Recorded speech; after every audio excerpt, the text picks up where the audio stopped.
Sa hirap at ginhawa, katagang mahirap bigkasin sa wedding vows, mas ramdam daw ng ilang taon ng mag-asawang taga Batangas na 10,000 piso lang ang ginamit bilang panimula.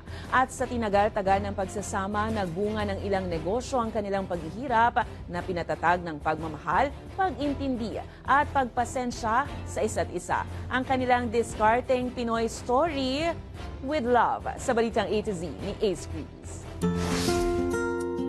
10,000 pesos ang halaga ng perang ginamit na panimula ng bagong kasal noon na si Engineer MJ at ang medtech na si Ikay taong 2019. Prosperity dance, yung binibigay ng mga ninong at ninang.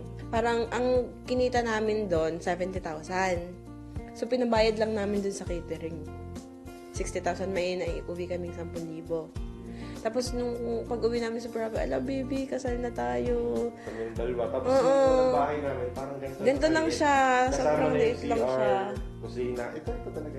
CR, kusina, at saka salas. Pero pinanghahawakan daw ng mag-asawa ang mga katagang binitawan sa wedding vows. Bago sila tuloy ang mag-isang dibdib, dahil ng ilan sa social media nagkakilala ang dalawa, nariyang pinupusuan pa ni MJ ang ilang picture ni Ikay hanggang sa magkamabutihan ito. Ay, ikaw, sabi ko, yo. Kaya pala niya kasi nag-trip niya lang. Kaya nga nasasabi niya pag tinotoyo siya, nakikipag-trip, gano'n. Eh, akala niya siguro, papakawalan ko pa.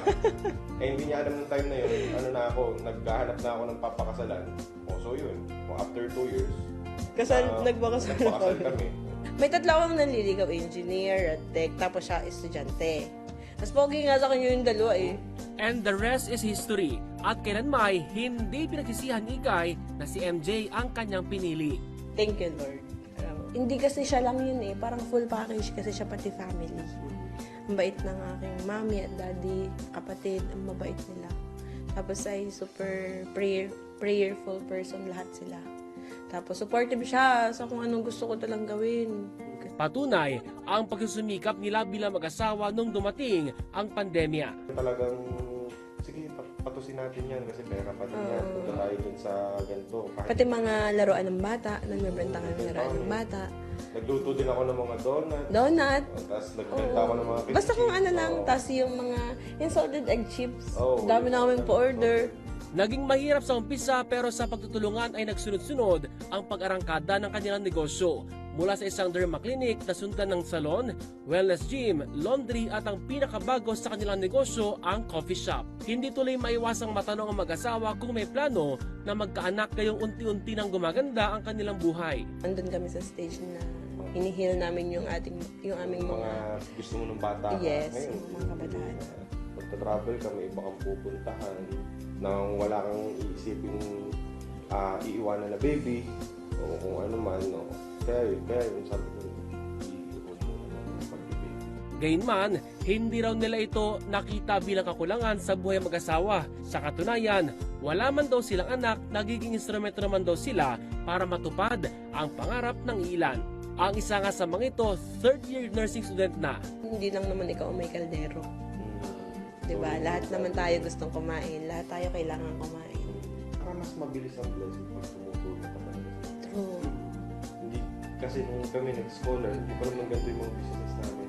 Ang malinaw sa ngayon, habang tumatagal ang samahan nila bilang mag-asawa, mas lumalalim pa raw ang pag-intindi, pagpasensya at pag-aruga sa bawat isa.